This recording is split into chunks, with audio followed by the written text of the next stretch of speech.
Welcome to The System Works, the lifestyle channel that shows you who you are, what you truly want, and how to get it. The System Works. Own it. Welcome to another episode of The System Works. I'm your host, Ernest Phillips. Today's episode, 3 things no one tells you after a breakup. Okay, so we've all had breakups, and we know how this goes. There's either the nice breakups. By the way, the nice breakups happen when you want to break up with that person, but they break up first. That's about the only thing that I can ever consider a nice breakup. It's the gift that keeps on giving. And by the way, if you're in that situation, try to pretend that you're not happy about it, because when they come to you and they say, "Oh, I don't think this is working," you can't go, "I agree." It's usually bad. So we know how these breakups go, and then we know the bad ones. And there's the yelling and the screaming and the people blocking each other on social media and all of that stuff. But here's the thing. Here are the 3 things no one tells you to do after the breakup. Number 1, add what was lost.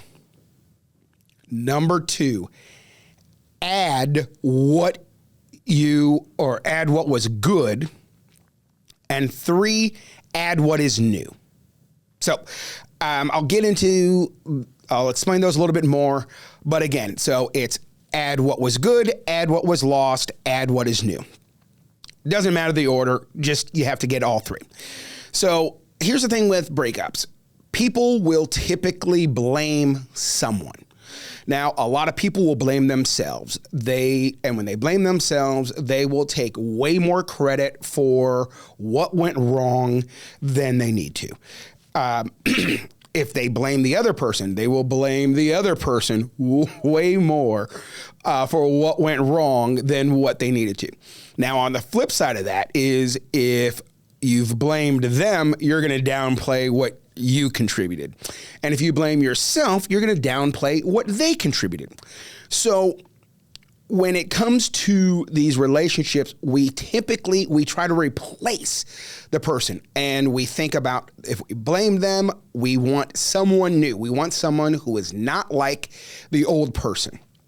Or if we're blaming ourselves, we're going to try to reinvent ourselves so we're not doing what we just got done doing, so we can get to a different result. So the tug tip that goes along with this is this. Choose the partner best suited for you, not the best partner you can get. So I'll give you a story about one of my clients that I had, I think about 10 years ago. And this is an individual that had a decent job. She had a divorce, a tough divorce.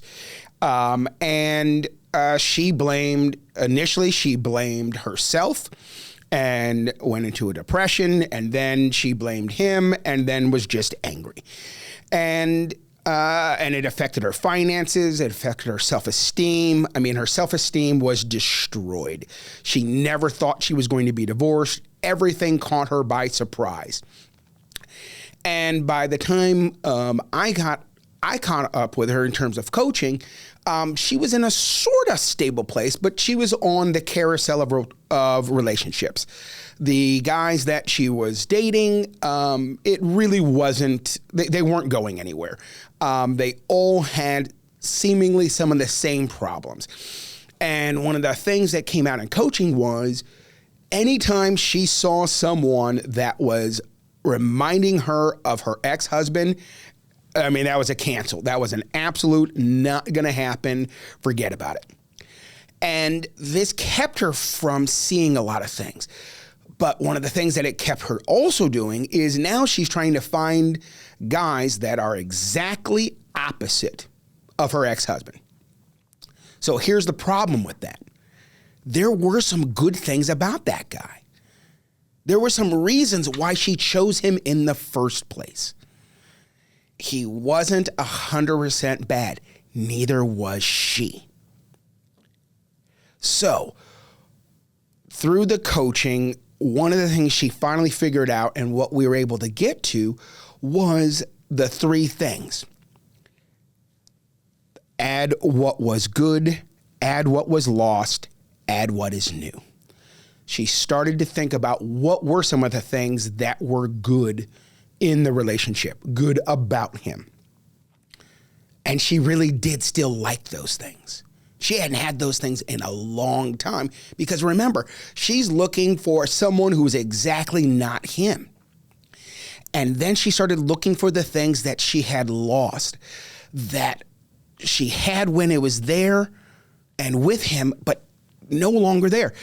There's a phrase that different people bring out different beasts in ourselves. And I really believe that. Different people are going to bring out different things in each other and in ourselves. So there were certain things that he brought out in her that she liked, and she had lost those things. And then we talked about what were the things that are new. What are the things that she has learned about herself through all these relationships, through time, since that divorce? What were some of the new things that she really liked and valued? And that is what we did. So how did that result for her? She ended up learning a little bit more about herself, a lot more about herself, started to take ownership for herself, and started to do those three things. And she did the values fingerprint and found out who she was values-wise. And then she started to look for someone with shared values, because what she had been doing was just trying to get the best thing that wasn't her ex-husband. And the next guy would have maybe a better job, or maybe be more stable, or be better looking. But they were still the same type of person. So, in short, 3 things that I want you to do after a breakup. Number 1, write out 5 things that was good about that person. Now, the closer you are to the breakup, the harder this is. But 5 things. 5 things that you genuinely liked about that person as a human being. Not their behavior in terms of that you're blaming. 5 things that you like about that person. Okay. Now, 5 things that you liked about the relationship. That could be activities. That could be, it doesn't matter. I mean, maybe they like to play puzzles and that's what you like to do. Maybe they like word games. Maybe they liked watching TV, movies, whatever it is. Honestly, I don't care if it's you. They like to go out and drinking with you. It doesn't matter, but identify the 5 that you enjoy. Okay, so that's the step 1. Start looking at the things that you liked about them. Okay, now, what are 5 things that you used to do that you don't do anymore, that you liked to do? Now, this is a part where there can be no blame. You're not blaming anyone. It doesn't help you. It doesn't get you to a solution. It doesn't help you, I promise. So you now do the 5 things that you used to have that you don't have anymore. That could be free time. I'm thinking of someone right now that got into a relationship after being smothered and chose someone else that gave her all the independence. And she was like, this is great. Not even realizing that that relationship was because he didn't really care. So he just let her do whatever. She was going after something that she had lost. So identify those.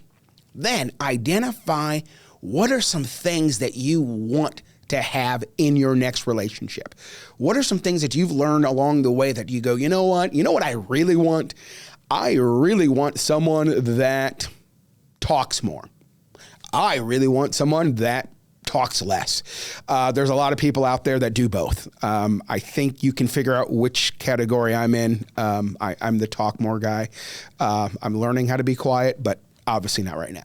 So when you go back and you look at your relationship, what is it that you really got out of it? Because there's a reason you chose that person. So the whole goal is to add, not replace. So the Wi-Fi, what's in it for you? Get off the relationship carousel. You're going in circles. You're doing the same things. You're getting the same results. You may upgrade to a better carousel, but you're still doing the same thing. So get off the carousel, find someone new that's going to match what you really need. So, and by the way, that particular client, I believe they celebrated their 9th wedding anniversary last year.